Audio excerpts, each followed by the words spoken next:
अस्सलाम वालेकुम क्लास। आज का जो हमारा टॉपिक है वो है इलेक्ट्रॉनिक कॉन्फ़िगरेशन। आपने पिछले टॉपिक में पढ़ा था कि हमारे पास बोहर ने अपनी एटॉमिक थ्योरी किस तरह से दी थी। उससे पहले आप लोगों ने पढ़ा था कि हमारे पास रदरफोर्ड ने अपना एटॉमिक मॉडल किस तरह से दिया था। तो आज का जो हमारा नेक्स्ट टॉपिक है चैप्टर नंबर 2 का, वो है हमारे पास क्या है, इलेक्ट्रॉनिक कॉन्फ़िगरेशन।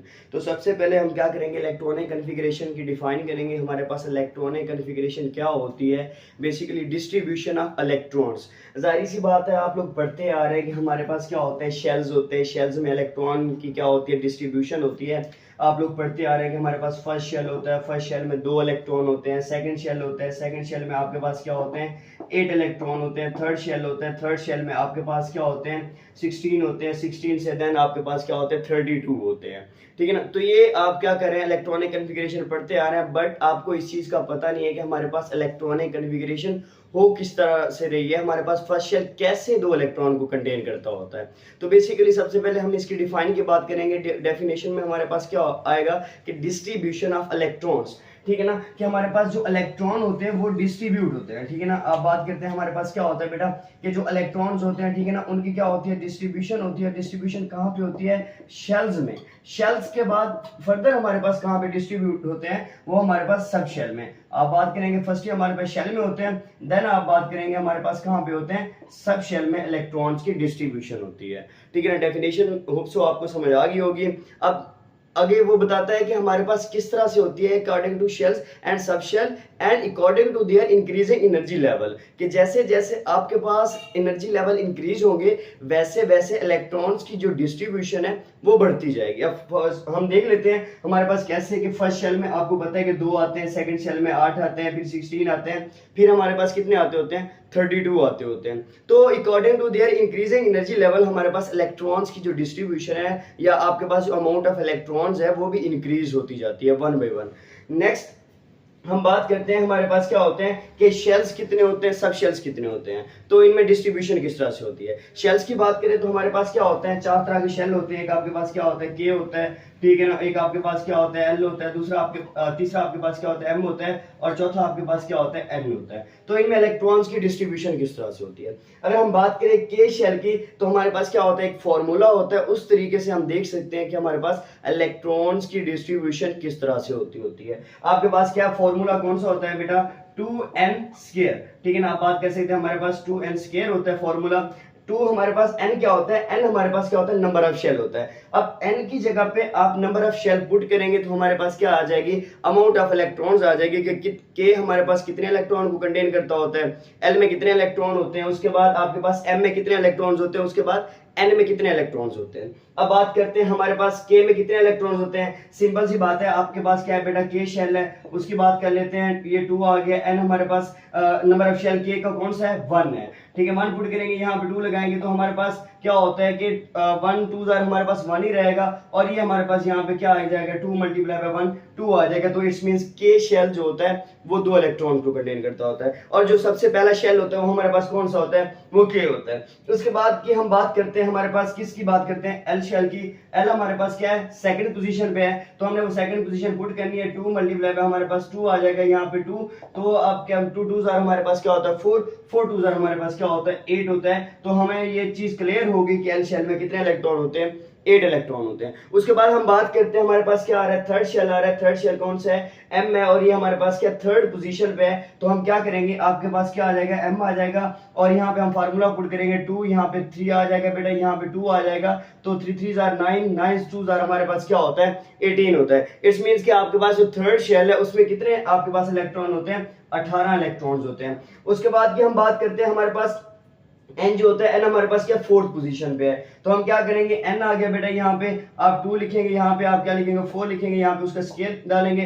4 4 हमारे पास क्या होता है, 16 होता है। 16 2 हमारे पास क्या होता है, यहाँ पे 32 होता है। तो बेसिकली जो एम शेल होता है वो हमारे पास कितने इलेक्ट्रॉन को कंटेन कर रहा होता है, वो 18 इलेक्ट्रॉन को कंटेन कर रहा होता है। और जो एन होता है वो हमारे पास कितने इलेक्ट्रॉन को कंटेन कर रहा होता है, 32 इलेक्ट्रॉन्स को कंटेन कर रहा होता है। तो ये हमारे पास जो डिस्ट्रीब्यूशन होगी, ये हमारे पास डिस्ट्रीब्यूशन होगी आपके पास शेल्स में। अब हम नेक्स्ट बात करते हैं सब शेल की। आपको पता है कि हमारे पास क्या होते हैं, कि इन शेल्स के भी सब शेल्स होते हैं जिनमें हम फर्दर डिवीजन करते होते हैं। वो कौन से होते हैं, आप लोगों के पास 4 तरह के सब शेल होते हैं। एक होता है S होता है, दूसरा आपके पास P होता है, तीसरा आपके पास D होता है, चौथा आपके पास F होता है।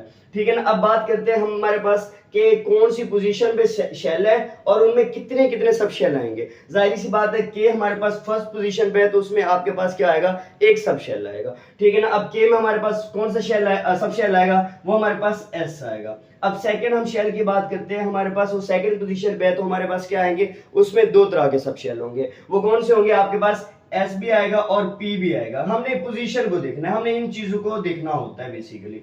अब आपके पास थर्ड क्या आ रहा है, शेल आ रहा है, वो एम कौन सी पोजीशन पे, थर्ड पे है, तो उसमें क्या आएंगे, तीन सब शेल आएंगे। आपके पास एस भी आएगा, पी भी आएगा, डी भी आएगा। उसके बाद फोर्थ शेल की बात करते हैं, वो हमारे पास क्या है, फोर्थ पोजीशन पे है, तो उसमें कौन कौन से सब शेल आएंगे, आपके पास एस भी आएगा, पी भी आएगा, डी भी आएगा और एफ भी आएगा। तो ये हमारे पास क्या होते हैं, शेल्स में सब शेल की डिस्ट्रीब्यूशन होती है। अब हम देखते हैं कि हमारे पास क्या होता है, वो बेसिकली अब देखना है ये है कि हमारे पास सब शेल कितने कितने इलेक्ट्रॉन्स को कंटेन करते होते हैं। अब शेल्स का फार्मूला पढ़ लिया कि हमारे पास शेल्स कितने कितने इलेक्ट्रॉन को कंटेन करते हैं। अब हम बात करेंगे सब शेल की कि सब शेल हमारे पास कितने कितने इलेक्ट्रॉन्स को कंटेन करते होते हैं। ठीक है ना। हमारे पास उसका भी एक फॉर्मूला होता है जिसको हम नाम देते हैं एन एल और हमारे पास एक्स पावर में आ जाता है, कोफिशिएंट की फॉर्म में आ जाता है, और हमारे पास एनएल आ जाता है। एन हमारे पास क्या होता है, नंबर ऑफ शेल। ठीक है ना, ये हमारे पास नंबर ऑफ शेल है। उसके बाद आपके पास एल सब शेल। ठीक है ना, आपने ये सब शेल लिखने हैं। उसके बाद एक्स हमारे पास आएगा कि कितने इलेक्ट्रॉन्स को वो कंटेन करता होता है। वो हम बेसिकली शेल्स को देख के बताएंगे कि हमारे पास सब शेल कितने इलेक्ट्रॉन कंटेन कर सकता होता है। ठीक है ना। अब हम बात करते हैं सब शेल में इलेक्ट्रॉन कितने कितने कंटेन होते हैं। फर्स्ट आप देखेंगे आपके पास क्या आ रहा है, नंबर ऑफ शेल 1 आ रहा है। ठीक है ना। के जो है वो फर्स्ट पोजीशन पे है तो हमारे पास हम क्या लिखेंगे 1, और के में सब शेल कौन सा होता है, एस होता है, तो हम लिख देंगे एस। और के इलेक्ट्रॉन कितने कंटेन करता होता है, 2, तो हम लिखेंगे 2। तो हमारे पास ये क्लियर हो गया है कि जो आपके पास एस सब शेल होता है वो हमेशा कितने इलेक्ट्रॉन को कंटेन करता होता है, वो 2 इलेक्ट्रॉन्स को कंटेन करता होता है। उसके बाद हम नेक्स्ट बात करेंगे, हमारे पास क्या आ जाता है, नंबर ऑफ शेल दूसरा आ जाता है, तो हम यहाँ पे क्या लिखेंगे, 2 लिखेंगे। इट्स मींस कि आपके पास ये के शेल है, ये न्यूक्लियस है, तो हमने के की बात करी है। अब हम क्या करेंगे, एल की बात करेंगे। अब एल हमारे पास कौन सी पोजीशन पे है, सेकंड पोजीशन पे है, तो ये नंबर ऑफ शेल आ गया, सेकंड पोजीशन आ गई। एल हमारे पास क्या है कि आपके पास कौन सा है, ये हमारे पास सब शेल। इसमें क्या होता है, आपके पास एस भी होता है और इसमें आपके पास क्या होता है, पी भी होता है। तो ऐसा में ऑलरेडी ये क्लियर हो गया कि ये 2 इलेक्ट्रॉन को कंटेन करता है। अब हमारे पास एल में इलेक्ट्रॉन्स कितने होते हैं वो चीज हमने देखनी होती है। ठीक है ना। अब आपके पास क्या, 2 2 4 4 2 हमारे पास 8, तो आपके पास क्या होते हैं, एल में 8 इलेक्ट्रॉन्स होते हैं। ठीक है ना। अब हम देखेंगे कि हमारे पास एस में तो 2 आ गया। ठीक है ना। अब पी में कितने इलेक्ट्रॉन आएंगे। ठीक है ना। यहाँ पे आपके पास क्या होते हैं, 8 में से हमारे पास क्या हुआ कि 2 चले गए, और अब हमारे पास 8 में से 2 माइनस करें तो क्या बचते हैं, 6। तो दैट्स व्हाई हमारे पास जो P होगा वो 6 इलेक्ट्रॉन को कंटेन करता होता है। ठीक है ना। ये चीज क्लियर होगी, अकॉर्डिंग टू फार्मूला हम ये चीज कर रहे हैं। अब उसके बाद हमारे पास थर्ड शेल आता होता है जो M होता है। अब उसके बाद हम बात कर लेते हैं, सबसे पहले नंबर ऑफ शेल लिखेंगे, ये 3s हो गया, 3p हो गया, और ये हमारे पास क्या हो गया, 3d हो गया। ठीक है ना। अब हम बात करते हैं, S तो हमारे पास 2 कंटेन करता है, ऑलरेडी प्रूफ है। उसके बाद हम P की बात करते हैं, P हमारे पास 6 कंटेन करता है। अब हमारे पास 2 और 6 क्या हो गए, 8 हो गए, और ये टोटल कितने इलेक्ट्रॉन कंटेन करता होता है, 18 इलेक्ट्रॉन कंटेन करता होता है। अगर हम क्या करें, 8 माइनस 18 करें तो हमारे पास कितने बचते हैं, 10। तो इट्स मींस जो D होगा वो हमारे पास 10 इलेक्ट्रॉन्स को कंटेन करेगा। उसके बाद हम नेक्स्ट F की बात कर लेते हैं।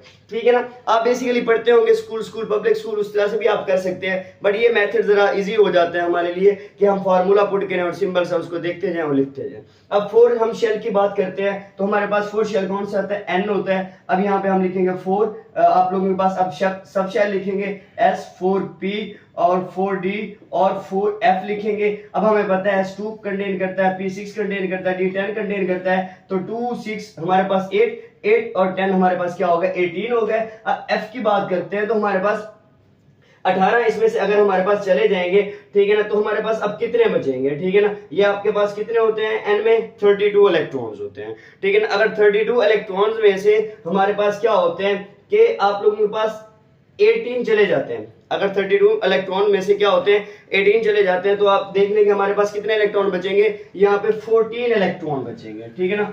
14 इलेक्ट्रॉन बचेंगे। तो हमारे पास ये भी क्लियर हो गया, जो F हमारे पास सब शेल होता है वो 14 इलेक्ट्रॉन्स को कंटेन करता होता है, ठीक है ना। ये भी हमारे पास क्लियर हो गया, हमारे पास शेल का भी क्लियर हो गया, हमारे पास सब शेल का भी क्लियर हो गया, ठीक है ना। उसके बाद हम कोई एग्जांपल ले लेते हैं। आप लोगों के पास एग्जांपल कौन सी है, हम सोडियम की एग्जांपल ले लेते हैं। बेटा आप लोगों के पास क्या होता है, सोडियम है, सोडियम का एटॉमिक नंबर कितना होता है, आप लोगों के पास क्या होता है 11 होता है, ठीक है ना।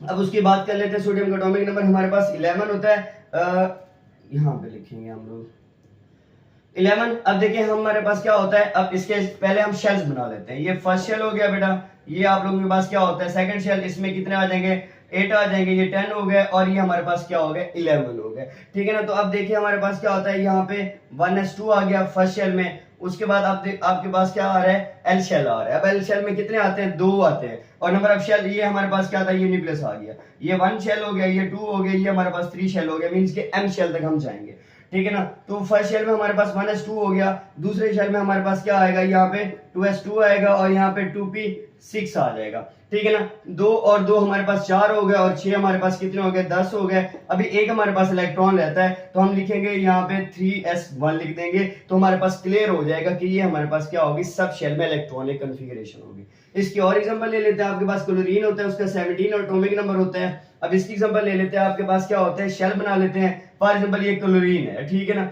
अब फर्स्ट शेल में 2 आ गए, सेकंड शेल में 8 आ गए, थर्ड वाले शेल में अभी आप लोगों के पास कितने आ जाएंगे, हमारे पास 10, और यहाँ पे आप लोगों के पास कितने आएंगे 7 इलेक्ट्रॉन आएंगे, ठीक है ना। तो अब हम बात कर लेते हैं, फर्स्ट शेल में हमारे पास क्या होता है, सिर्फ एक सब शेल होता है जिसको हम कहते हैं 1s2 कहते हैं। सेकंड शेल में हमारे पास 2 होते हैं 2s2, और 2p हमारे पास क्या होता है 6 होता है। थर्ड शेल की अगर हम बात करें तो हमारे पास कितने होते हैं, वहां पे 3 सब शेल होते हैं, ठीक है ना। 3s1 हो गया, और 3p हमारे पास क्या आ गया 6 हो गया। अब हम काउंट कर लेते हैं कि हमारे पास इलेक्ट्रॉन कम करने हैं या ऐड करने हैं। 2 और 2 हमारे पास 4 हो गए, 4 और 6 10 हो गए, 10 और 1 11 हो गए, 11 और 6 हमारे पास कितने हो गए, यहाँ पे ये 17 बनते हैं। तो हमारे पास क्लोरीन का एटॉमिक नंबर भी कितना होता है 17 होता है। तो ये चीज हमारे पास क्या होगी, क्लियर होगी कि हमारे पास क्या होता है कि जो आप लोगों के पास, अब देखिए यहाँ पे 2 इलेक्ट्रॉन आने थे, ठीक है ना। 3s2 आना था, और यहाँ पे हमने 1 लिखा हुआ था, 3s2 आ गया, और यहाँ पे 3p फिर 5 हो जाएगा, ठीक है ना। अब देखिए हमारे पास 2 and 2 हमारे पास क्या हो गया 4, 4 and 6 हमारे पास 10, 10 और हमारे पास 2 हमारे पास 12, 12 और 5 17। तो ये देखिए आपने यहाँ पे 5 लिखना है। हमारे पास ये बात भी याद रख लें कि आप लोग कहें कि हमारे पास जो एम शेल है वो तो इतने इलेक्ट्रॉन कंटेन करता है, बट लास्ट में हमारे पास उसमें 5 या 3 या 2 क्यों आ रहे हैं। बेटा आपने जस्ट इलेक्ट्रॉन कंप्लीट करने हैं, ठीक है ना। आपने इलेक्ट्रॉनिक कॉन्फ़िगरेशन को कंप्लीट करना है। अगर लास्ट वाले शेल में 1 आ रहा है तो आप डी में भी 1 डाल सकते हैं, ठीक है ना। आप एफ में भी 1 डाल सकते हैं, क्यों, क्योंकि हमारे पास इलेक्ट्रॉन इतने, हम उसकी उतनी ही डिस्ट्रीब्यूशन कर सकते हैं, हम उससे ज्यादा या कम नहीं कर सकते होते, ठीक है ना। तो ये बेसिकली हमारे पास कॉन्सेप्ट था इलेक्ट्रॉनिक कॉन्फ़िगरेशन का। तो आप लोगों ने बेटा इसको देखना है। अगर कहीं पे भी कोई भी किसी भी तरह का क्वेश्चन आता है तो आप लोगों ने लाजमी इसको क्या करना है, कमेंट सेक्शन में पूछना है, ठीक है ना। तो ये आप लोगों का यहाँ तक टॉपिक क्या हो जाता है, कंप्लीट हो जाता है। अल्लाह हाफिज।